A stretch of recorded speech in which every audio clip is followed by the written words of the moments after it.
Okay, so we're getting ready to start our last chapter in the textbook. Woo woo! And that chapter is on coordinate geometry. So in other words, we're taking our shapes, our triangles, our squares, our parallelograms, and we're putting them in the XY plane. In other words, we're plotting points to make those the shapes. So we have three formulas that are going to come into play that will help us decide whether the shapes that we draw are equilateral triangles or parallelograms or trapezoids or different things like that. And the first of the formulas that we're going to talk about is the distance formula. So trying to find out how far 2 points are from each other on the coordinate plane. And what this does is it helps to tell us the length of a side. So if we're looking to say, like let's say we know in a parallelogram opposite sides are congruent. Are these two sides of this quadrilateral that we've drawn congruent? So distance formula would help us do that, would help us to show that two sides are the same length. All right, so the problem I have here is find the distance between the points 3, 5, and -2, -4. So we don't need to draw this to come up with the formula, but or to use the formula, but I want to draw them so that we come up with the formula. So let me just draw an XY here. And we'll put them on here. So the point 3, 5. This is 3, 1, 2, 3, 4, 5. So we've got that point here. Let's call that point A. And then -2, -4. So that would be this point here. And we'll call it B. And we're trying to find out how far it is between A and B. All right, so what is the length of that line that connects them? So I'm going to tell you how I would do this, because then that is going to explain why we're using the formula that we're doing. So first thing I'm going to do is I'm going to drop a line from A. Again, imagine like dropping a perp. So we're going to drop this down here so that it goes down like this. And then from B, we're going to go horizontally, and we're going to connect that. And what we've done is we've made a right triangle here. All right, so I'm trying to find this, the length of AB, so that's what we're looking for. And what I'm going to do is I'm going to say, hey, this is a right triangle. If I can figure out the sides of the right triangle, then I can figure out that missing side by using the Pythagorean theorem. All right, so we're going to do that. And we're going to say, all right, to get from this point here to this point, the foot of the perpendicular, we would have to go from -2 over to 3. Right, here's the x coordinate, -2. Here's the x coordinate, +3. So this distance would be 5. And again, the way I got that is by doing the larger number 3 minus the smaller number -2. 3 minus -2 gives us that 5. And again, this is the x coordinate of the 1 point. Let's call that x2 minus x1, right? So we're just finding the distance between our two x coordinates right here. And then this one, we would say, okay, well, what's the distance between this, the foot of the perpendicular, and up here at A? Well, this, I'm down here at -4, and up here I'm at 5. So I'd have to go up 4 to get to 0 and up another 5 to get up to A. So this would actually be 9. And if we were to say how we did that, we would say, well, I would take 9, nope, lying there, 4, nope, still lying right there. It would actually be 5, the larger, minus the smaller, which is -4. So 5 minus -4. And again, what was that? It was the y coordinate of the second point, right here, minus the y coordinate of the first point. Okay, so now that I know that this horizontal side is 5 and this vertical side is 9, I'm just going to use the Pythagorean theorem. So Pythagorean theorem says a squared plus b squared equals c squared. Clearly it's not the a and b that I'm talking about that are the names of the points. This is lowercase a and lowercase b. So let's just say that that is a, 5. So 5 squared plus 9 squared equals, c squared. 5 squared is 25. 9 squared is 81. 25 and 81 is 106 equals c squared. So then c would be the square root of 106. I don't think that simplifies. 2 goes into it 53 times. Yeah, no, so it's just 2 times 53 both of them are prime, so it's not going to simplify. So that tells us that the length of segment AB is square root of 106.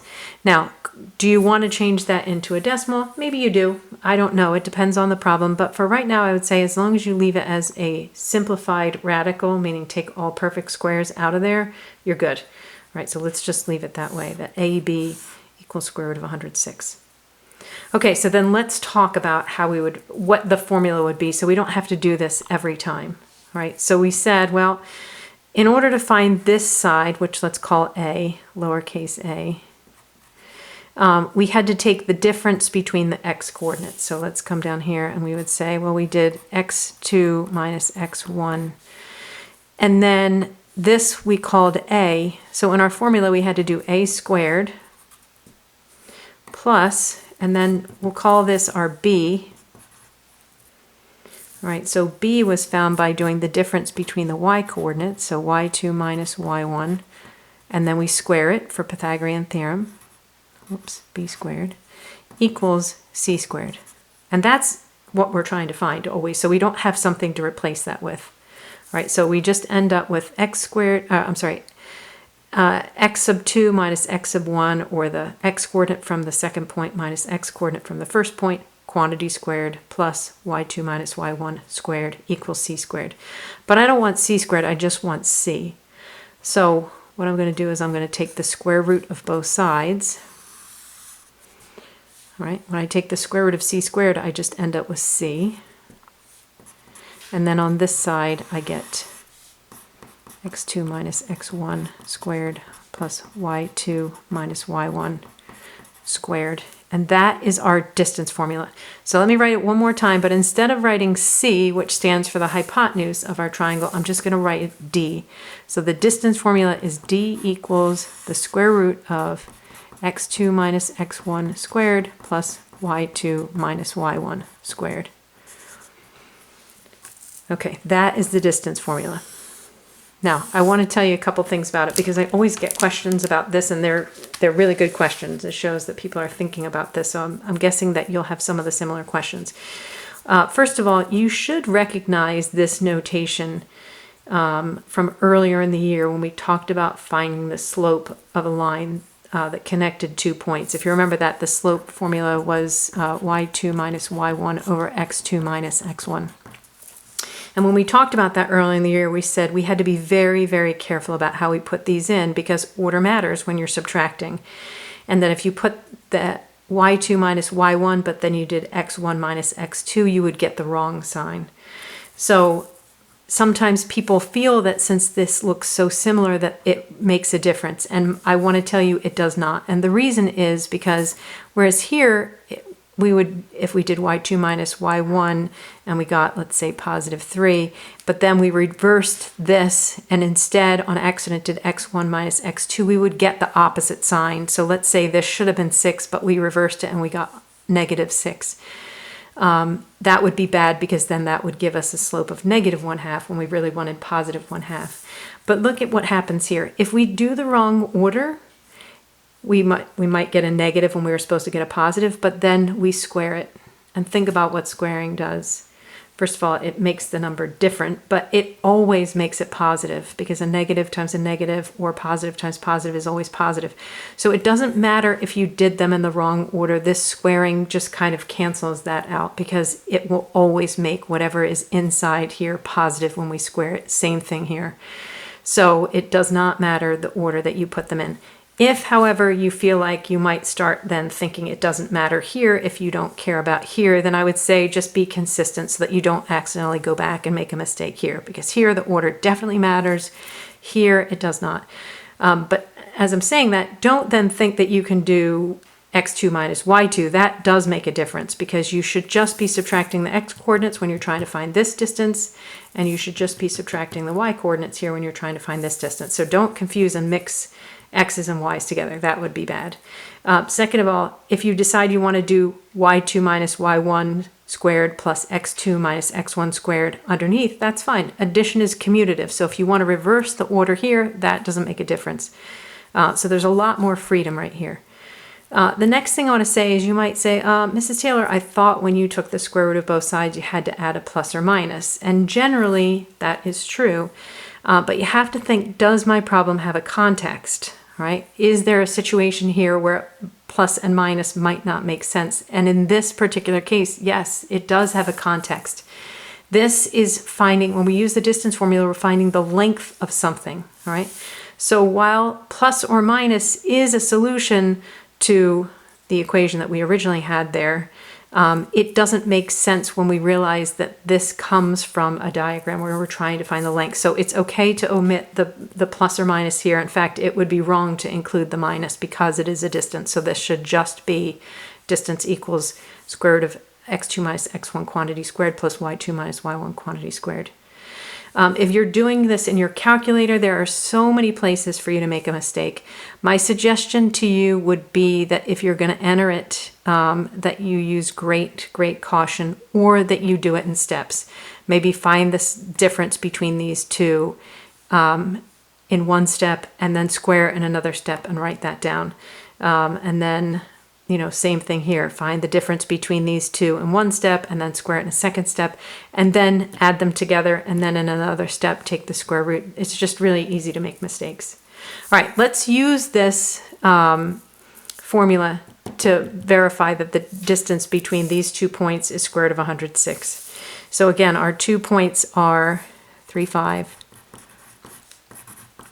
and B is -2, -4. All right, so if we use the distance formula, we would say we're going to find the difference between the two x coordinates and square it. So again, it doesn't matter. I'm going to do the 3 minus a -2 first. Again, x and x. All right, plus, and then we're going to do the y. And just to be crazy, I'm going to mix them up this time so that you see it does not make a difference. So I went point A minus point B in the first ordered pairs. This time I'm going to do B minus A in the second one, just so that you see we still get the same thing. All right, so then the distance equals the square root of 3 minus -2 is 5, and then square it, plus -4 minus 5 is -9 squared. That's another place where you can easily make a mistake in your calculator. Remember that it's -9 that's being squared, not 9 that's being squared and then made negative. Right, so this should always, each of these should always be positive. Not this should be positive, but this whole thing with the square should always be positive. So if you enter that into your calculator and you get negative, you did something wrong. So 5 squared is 25, plus -9 times -9 is positive 81. And then D equals the square root of 106, which is what we got before. Okay, so you're going to practice some of these and let me know how you do.